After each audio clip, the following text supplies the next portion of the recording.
Train चलने वाली ही थी कि अचानक कोई जाना पहचाना सा चेहरा जनरल बोगी में आ गया। मैं अकेली सफ़र पर थी, सब अजनबी चेहरे थे। स्लीपर का टिकट नहीं मिला तो जनरल डिब्बे में ही बैठना पड़ा। मगर ऐसे हालात में उस शख्स से मिलना ज़िंदगी के लिए एक संजीवनी के समान था।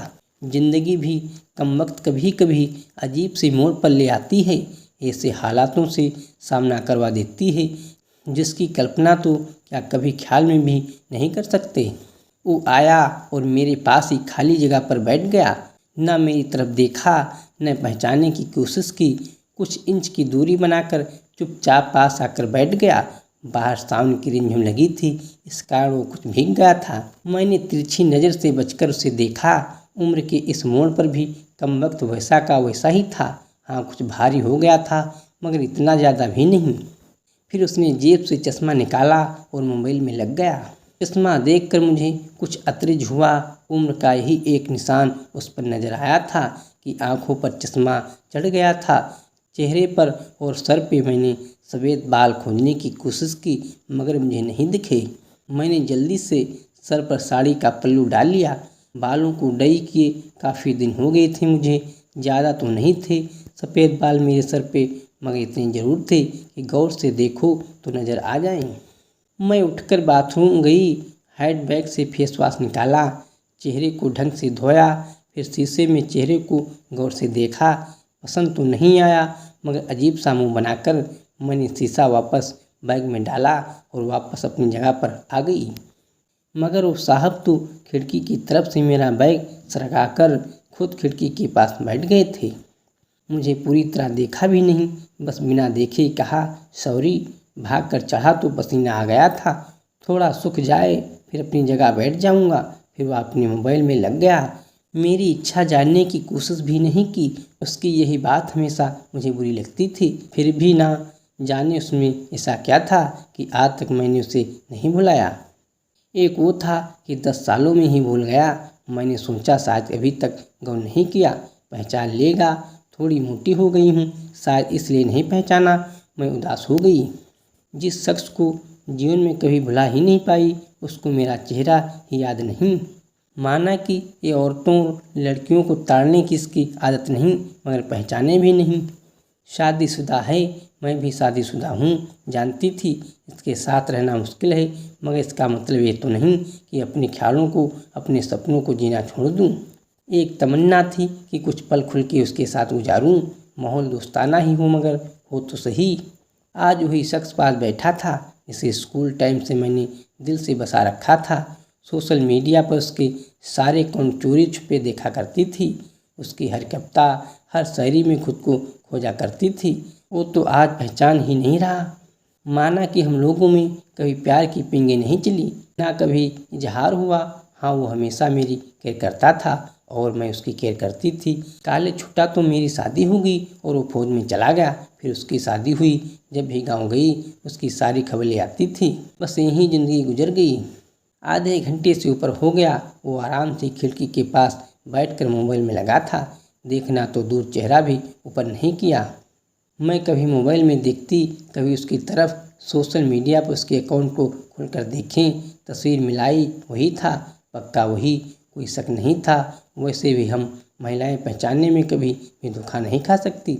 20 साल बाद भी सिर्फ आंखों से पहचान लें। फिर और कुछ वक्त गुजरा, माहौल वैसा का वैसा था। मैं बस पहलू बदलती रही। फिर अचानक टीटी आ गया। सबसे टिकट पूछ रहा था। मैंने अपना टिकट दिखा दिया। उससे पूछा तो उसने कहा नहीं है। टीटी बोला फाइन लगेगा। वो बोला लगा दूँ। टीटी कहाँ का टिकट बनाऊँ? उसने जल्दी से जवाब नहीं दिया। मेरी तरफ देखने लगा।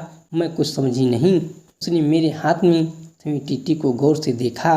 फिर टीटी से बोला कानपुर। टीटी ने कानपुर की टिकट बनाकर दी और पैसे लेकर चला गया। वह फिर से मोबाइल में तल्लीन हो गया।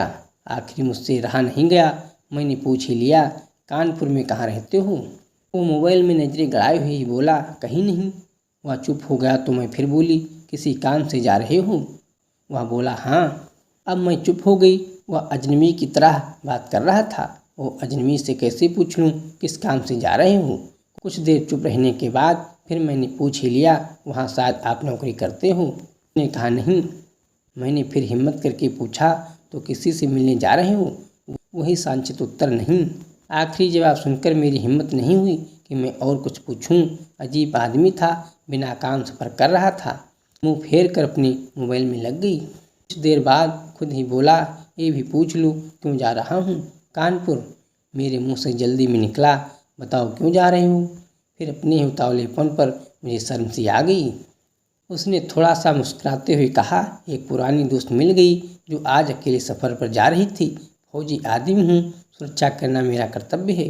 अकेले कैसे जाने देता, इसलिए उसे कानपुर तक छोड़ने जा रहा हूँ। सुनकर मेरा दिल जोर से धड़का।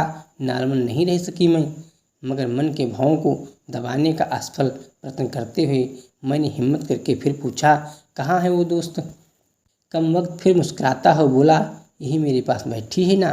इतना सुनकर मेरे सब कुछ समझ में आ गया कि क्यों उसने टिकट नहीं लिया, क्योंकि उसे पता ही नहीं था मैं कहाँ जा रही हूँ। सिर्फ और सिर्फ मेरे लिए वो दिल्ली से कानपुर का सफ़र कर रहा था। जानकर इतनी खुशी मिली कि आंखों में आंसू आ गए। दिल के भीतर एक गोला सा बना और फट गया। परिणाम में आंखें तो भिगनी ही थी। बोला, रो क्यों रही हो? मैं बस इतना ही कह पाई, तुम मर्द हो नहीं समझ सकते।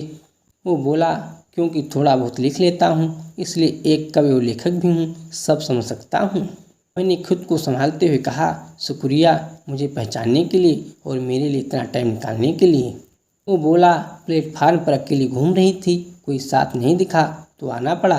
कल ही रक्षाबंधन था, इसलिए बहुत भीड़ है। तुमको यूँ अकेले सफ़र नहीं करना चाहिए। क्या करती, उनको छुट्टी नहीं मिल रही थी और भाई यहाँ दिल्ली में आकर बस गए। राखी बांधने को तो आना ही था। मैंने मजबूरी बताई।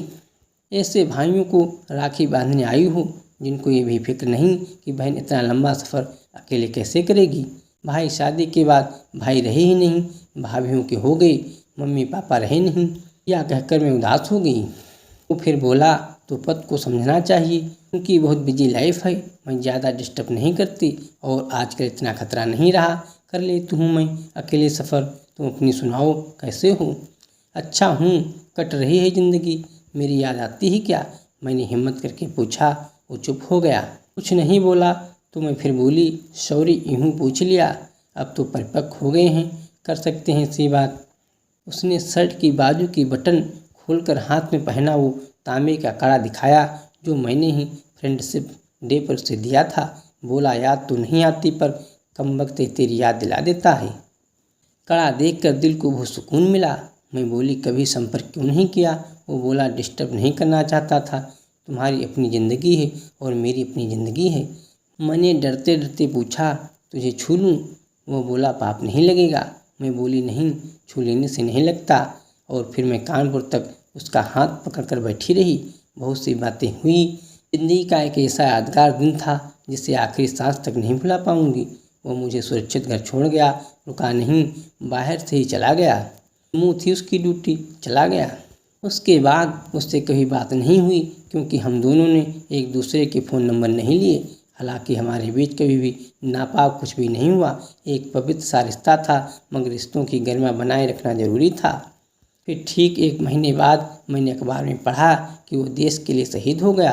क्या गुजरी होगी मुझ पर वर्णन नहीं कर सकती, उसके परिवार पर क्या गुजरी होगी पता नहीं। लोक लाज के डर से मैं उसके अंतिम दर्शन भी ना कर सकी। आज उससे मिले 1 साल हो गया है। आज भी रक्षाबंधन का दूसरा दिन है। आज भी सफ़र कर रही हूँ, दिल्ली से कानपुर जा रही हूँ। जानबूझकर जनरल डिब्बे का टिकट लिया है मैंने। अकेली हूँ, ना जाने दिल क्यों आस पाले बैठा है कि आज फिर आएगा और पसीना सुखाने के लिए उसकी खिड़की के पास बैठेगा। एक सफ़र वो था जिसमें कोई हम सफ़र था। एक सफ़र आज है जिसमें उसकी यादें हम सफ़र हैं। बाकी ज़िंदगी का सफ़र जारी है। देखते हैं कौन मिलता है, कौन साथ छोड़ता है।